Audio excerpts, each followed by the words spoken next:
السلام علیکم قدرمنو شاګردانو افغان انجینرینګ ټیوټوریال چینل ته ښه راغلاست. دوستانو لکه څرنګه چې د مثلثاتو ته په پښتو ژبه کې چې دی دومره کار نه دی شوی، خصوصا په انټرنیټ کې، نو د دې لپاره چې دی موږ اړینه وګڼله چې تر څو د مثلثاتو یو کلاس چې دی شروع کړو. تیر کلاس کې مو چې دی د زاویې د اندازه کولو په واحداتو باندې چې دی کار وکړو چې په کومو سیستمونو باندې کولی شو موږ دغه اندازه کو.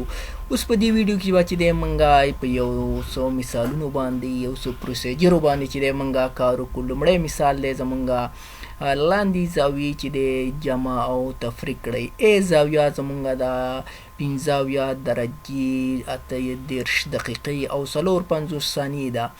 بی زاویه زمونږ 18 درجې 19 دقیقې او 32 ثانیې ده. په لومړي قدم کې موږ غواړو چې ای زاویه د بی زاویې سره چې دی جمع کو. نو درجه د درجې لاندې لیکو، دقیقه د دقیقې لاندې، ثانیه د ثانیې لاندې لیکو. چې دلته د 15 دقیقې جمع 18 دقیقې مساوي کېږي د 92 درجو سره مساوي کېږي 38 دقیقې د 19 دقیقو سره چې دی جمع کوو چې دا به شي 50 دقیقې به شي 54 ثانیې د 32 ثانیو سره چې جمع کو دا 80 کېږي. موږ ویلی دي چې یو درجه یو دقیقه چې د 80 ثانیې ده، نو په همدې اساس باندې دغه 80 ثانیې چې اوس دلته راغلي دي دا زیاتې دي چې 80 ثانیو چې دی دا یو دقیقې ته اړو، نو دا به شي 58 دقیقې به شي او پاتې به 26 ثانیې شي. نو دا دغې د جمع حاصل به 92 درجې 58 دقیقې او 26 ثانیې به راشي. او د دوی د منفي حاصل چې دی د منفي لپاره هم همداسې پروسیجر اخلو. 15 نه چې دی 18 منفي کوو، په دې ترتیب سره چې دی مونږ منفي کوو. اوس چې دی یو پروسیجر یو یاداشت در سره واخلئ شاګردانو. هر کله چې یوه زاویه اشاري برخه ولري، د دې لپاره چې مونږ اشاري برخه په دقیقه ثانیه باندې تبدیله کړو، نو په لومړي قدم کې چې دی اشاري برخه په 80 کې ضربوو.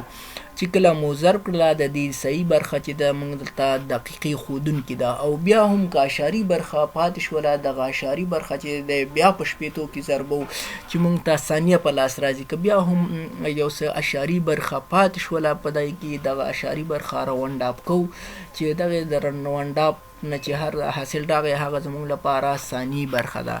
دوهم مثال چې دی زموږ لپاره په دې ډول دی چې 54.22 درجې چې دی دا په دقیقه او ثانیه واړوئ. په لومړي قدم کې چې دی 54.22 لیکو، دغه 54 خو دا لیکلو چې دا درجه ده 0.22 دا په 80 کې ضربو چې موږ ته دقیقه په لاس راشي. بیا دا چې دی 3.2 کېږي، 3 صحیح برخه دا دقیقه ده او پاتې دغه دوه چې دي دا بیا په 80 کې ضربو چې په نتیجه کې به 12 لاسته راشي. نو دا 54.22 درجې چې دا به 54 دقیقې 54 درجې 43 دقیقې او 12 ثانیې به چې دی موږ ته په نتیجه کې لاسته راشي. اوس چې دی در سره ګرانو شاګردانو یو بل پروسیجر در سره واخلئ. هر کله چې یو زاویه درجه دقیقه او ثانیې له جنسه راکړل شوي وي او موږ نه وغواړي چې تاسو دغه ثانیه او دقیقه په درجه باندې واړوئ، نو د دې دغه شکل سره چې دی موږ څنګه کولی شو دا وښیو. نو په لومړي قدم کې چې دی د دقیقې برخه چې کومه ده دا راخلو په 80 باندې تقسیمو.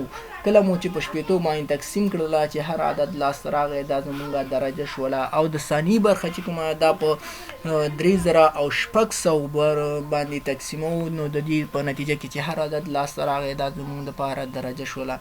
اوس د دغې پروسیجر د تعقیب باندې چې دی یو مثال حل کوو چې لاندې مثال دقیقه او ثانیه په درجه واړوئ. 54 درجې 43 دقیقې او 12 ثانیې. په لومړي قدم کې 54 په خپله لیکو، 43 دقیقې برخه چې ده دا په 80 تقسیمو او دغه د ثانیې برخه په 3600 باندې تقسیمو چې د دوی په نتیجه کې چې دی موږ ته به لاسته راشي 54.22 درجې چې دی لاسته راځي د پروسیجر مطابق. بل هر کله چې یوه دایره په دوه پای یا 6.28 برخو باندې وویشل شي یوې برخې ته یې رادین وایي چې په تېره ویډیو کې مو په تفصیل سره په دې باندې کار کړی دی. شاګردانو یو نقطې ته مو فکر وي چې دایره په دوه پای باندې تقسیم شي نو د رادین یو برخې ته یې رادین وایي، په دوو تقسیم نه، دوه پای باندې چې د پای قیمت 3.14 دی، یعنی کله چې 2 ضرب 3.14 مساوي کېږي د 6.28 سره، یعنی که یو دایره په 6.28 برخو باندې وویشل شي یوې برخې ته یې رادین ویل کېږي. اوس پوښتنه دلته راولاړېږي چې دغه یو رادین به څو درجې کېږي. لکه موږ چې ویل چې یوه دایره کله په 360 مساوي برخو باندې تقسیم کړو یوې برخې ته یې درجه وایو، او په همدې ډول باندې یوه دایره که چیرې موږ په 6.28 برخو باندې تقسیم کړو نو یوې برخې ته یې رادین وایو. نو د یو رادین د درجې ته تبدیلولو لپاره اسانه طریقه دا ده چې 360 راخلو په 6.28 باندې تقسیموو چې د دغې حاصل راځي 50 درجې 18 دقیقې او 4.8 ثانیې لاسته راځي، یعنی یو رادین دومره درجې کېږي. بل چې دی ډي دا قطر دی د یو دایرې چې دا مساوي کېږي 2 آر سره، او بل محیط دی چې محیط مساوي کېږي 2 پای آر سره. د پای قیمت 3.14 دی، دا ضربې 2 کو یعنی 6.28 ضربې آر چې هر څومره و نو دا زموږ دپاره د دې نه محیط لاسته راځي. قدرمنو شاګردانو لکه څرنګه چې دا ویډیو مو ډیره درته ستړي کوونکې ونه اوسي، نننۍ موضوع چې دی په همدې ځای باندې ودرو. د نورو موضوعاتو لپاره چې دی زموږ چینل درسره سبسکرایب کړئ، د ګونګړي نشان کلیک کړئ چې زموږ ویډیوګانې تاسو ته هر وخت در ورسیږي. په لاندې ادرسونو باندې زموږ سره چې دی خپلې غوښتنې شریکې کړئ. موږ چې دی ستاسو د غوښتنو په انتظار یو. مننه له لیدلو او اورېدلو